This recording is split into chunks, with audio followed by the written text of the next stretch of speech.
All right, so on the heels of black and white, let's talk about split toning. It's just beneath the color in the black and white. And what this is it takes and it infuses the highlights and the shadows with a certain color, and it gives you, a lot of times it gives you that retro look, or you can take black and whites and give them kind of a tone that makes them either warmer or cooler. We'll show you that in a second. But there are a couple things you need to know when you're dealing with split toning. One of the first things is, in order to see anything going on, you first need to at least crank up the saturation some on any of the sliders, highlights or shadows, because if you don't, no matter how much you slide the hue and the balances around, nothing's going to show up. But now you've got the hue for the highlights is this color. Let's bring it over here a little bit. I tell you what, we're going to go all the way over here, and then for the shadows, it's something down like this. And you've got a balance slider that says have it more towards the dark. The shadows have that color kick in more, or the lighter kick in that way. And this is where you can get some very Instagram retro feel, some different stuff going on there. And it's just a matter of balancing out the colors and getting that look or feel that you want. But most folks really like to come in and do a black and white and then do the split toning. And what I'd suggest is only affect the shadows. Leave the highlights alone.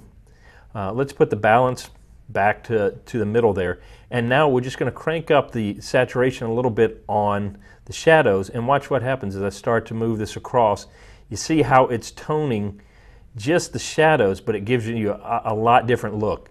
This can be very handy for if you're only got a limited color print for a newsletter or something like that. You can split tone the image to look a little more elegant and fit with the newsletter, the flyer, or whatever, and not cost you extra for a different color if you can match the split tone with the other colors on there. So if you've got a limited budget, this may be another way to be able to add value and a sense of elegance to your imagery, even though you're only using two colors. So I know that was a little bit around the corner for saying all this, but that's the way you can, instead of just having your basic black and white, you can infuse it with a little bit of color. You can split tone it and give it a little bit extra character, especially depending on what your black and white image is. Say this was very corporate something or other, bringing it and making it a cool blue color or something like that with the little blue undertones to it can really add to that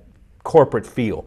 So just remember, most of the time you're going to play around with the shadows and leave the highlights alone, and you don't really need to mess with the balance too much. You can if you want to, but it's really a wonderful little thing to play with.